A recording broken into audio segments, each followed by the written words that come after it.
அன்பு நண்பர்களுக்கு வணக்கம். கார் 40 செய்யுள் 39.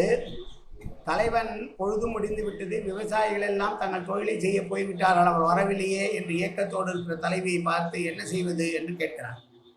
அளவன் கண் எய்ப்ப அரும்பு ஈன்று அவிழ்ந்த கருங்குரல் நொச்சி பசுந்தொழை சூடி இரும்புணம் ஏற்கடி கொண்டார் பெரும் கொவை ஆகி நின்று நம் ஊருக்கு அவருக்கு.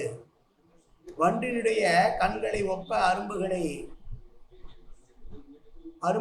ஈன்று பின் மலர்ந்திருக்கிற கரிய பூங்கொத்தினை உடைய நொச்சியினது பசிய தழையை சூடிக்கொண்டு உழவர்கள் புதிதாக ஏர் உழ தொடங்கிவிட்டார்கள். ஏனென்றால் மழை பெய்து உழவுக்கு தயாராக இருக்கிறது நிலம்.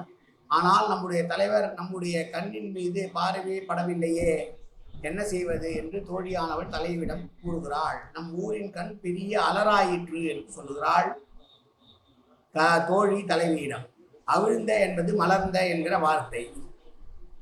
மீண்டும் செய்யுள். அளவன் கண் எய்ப்ப அரும்பு ஈன்று அவிழ்ந்த கருங்குரல் நொச்சி பசுந்தழை சூடி இரும் புனம் ஏர் கடி கொண்டார் பெரும் கவை ஆகி நின்று நம் ஊர் அவர்க்கு. நன்றி, வணக்கம்.